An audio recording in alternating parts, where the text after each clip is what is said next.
Hi, it's Michael. In this world, there seem to be constant wars and conflicts and violence.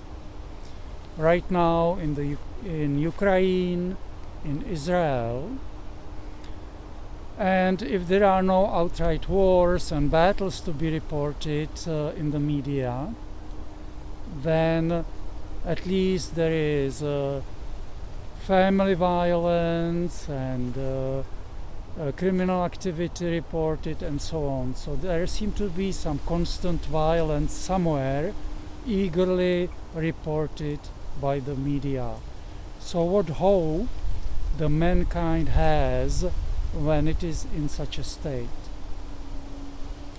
Actually, this is partially a deception, be careful. This will be explained a little bit later on. It is said the purpose of this world is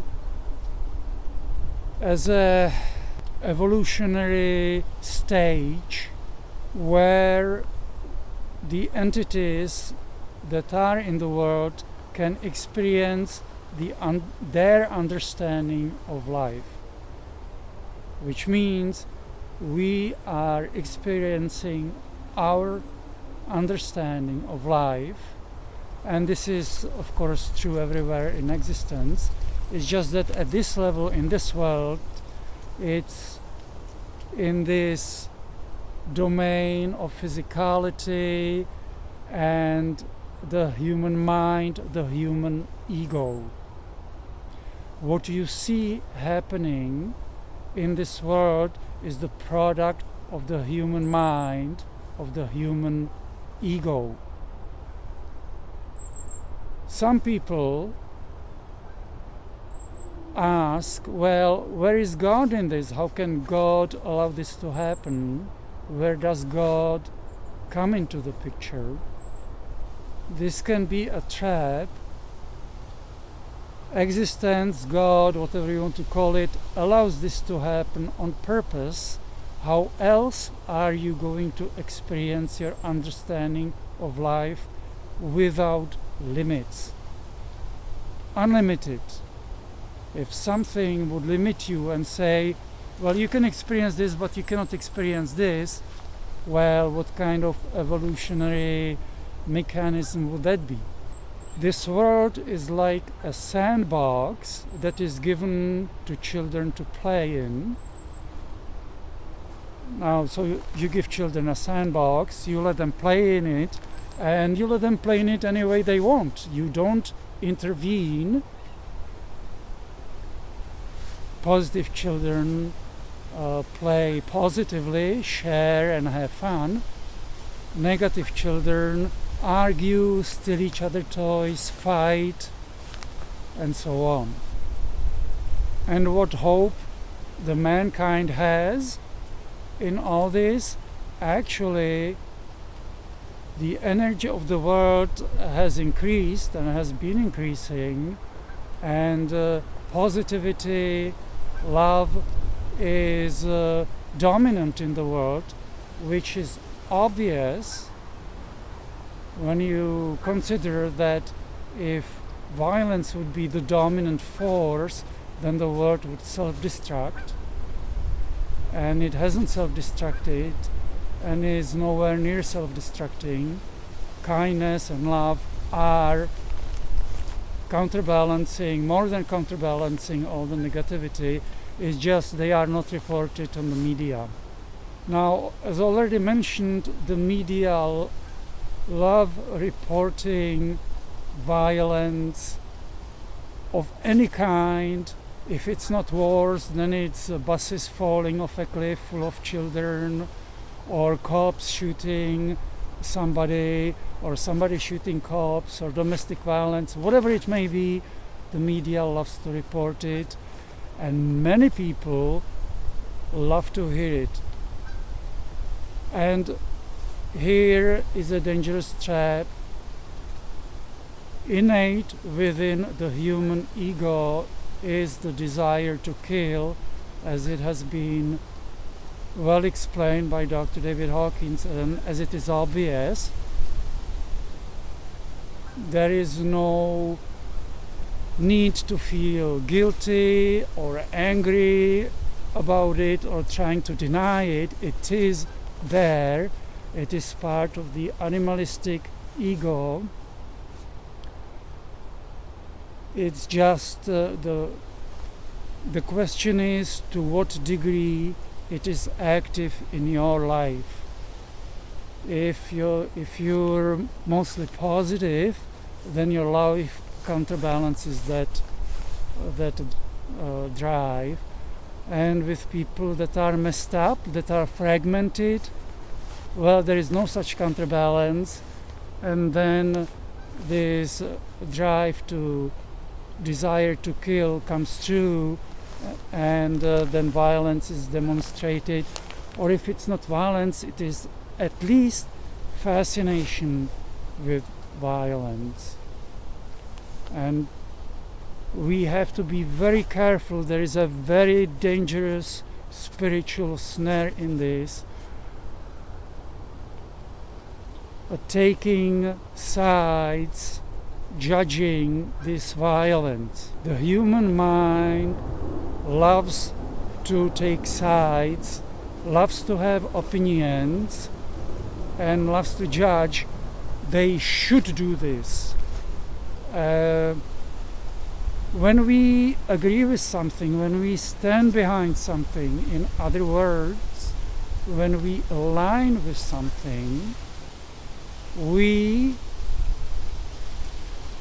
experience the consequences of that alignment. We carry at least partial responsibility for that, for what we align with. This can be very dangerous. For example, it's a popular slogan with the war in Ukraine: we stand behind Ukraine, or the Ukraine should give it to the Russian soldiers, should bomb them to pieces, bomb them out of there, or whatever. These are just examples. We have to be careful because we don't understand what's truly going on, not only physically but energetically and spiritually. There are many negative energies connected with all conflicts. We don't know what's going on, and if we start judging it, we start carrying emotional and spiritual responsibility for it, and that is very dangerous. That could trap you for a long time. So perhaps the best is to say, I stand behind peace, or praying or wishing for the highest good, for peace, or praying or sending positive energy to the positive selves, to the positive part of the people involved in the conflict, and that way we cannot go wrong. We are not taking sides, we are only empowering positive, and however it develops, that's up to existence, not up to us. We cannot judge it. If we judge it, we get entangled in it, and that can prove very costly to us. So the best way we can help the world is to be the way that we want the world to be. So if we want the world to be in peace, then we need to be in peace within ourselves. If you're in conflict within yourself, how can the world be in peace? It's impossible. It is all interconnected. We are all connected to the energy matrix of the world. Each of us is like could be said, power station that sends power to the energy grid of the world, and if we are in conflict, we send that kind of violent energy into the world, and how can it result in peace? So now you may think how wonderful you are, and that you only contribute positively, which may be true. At the same time, if we would be all 100% wonderful and 100% peaceful and 100% loving, we wouldn't be here in the world, as it is said. We are here in this world because we have things to work on, so to speak, to evolve. If we would be completely peaceful, completely loving, we would be in some celestial realm, not in this world. So being in this world means that we have still something to learn, something to understand. So no need to get angry or defensive about it. It's just to accept it. And so how do we go about it? Well, wouldn't it make sense that one of the fastest way how to become more positive is to stop poisoning ourselves, right? How do we poison ourselves? The biggest poisons, perhaps, alcohol, drugs, smoking, coffee even, and other things. But these are the most commonly used major toxins.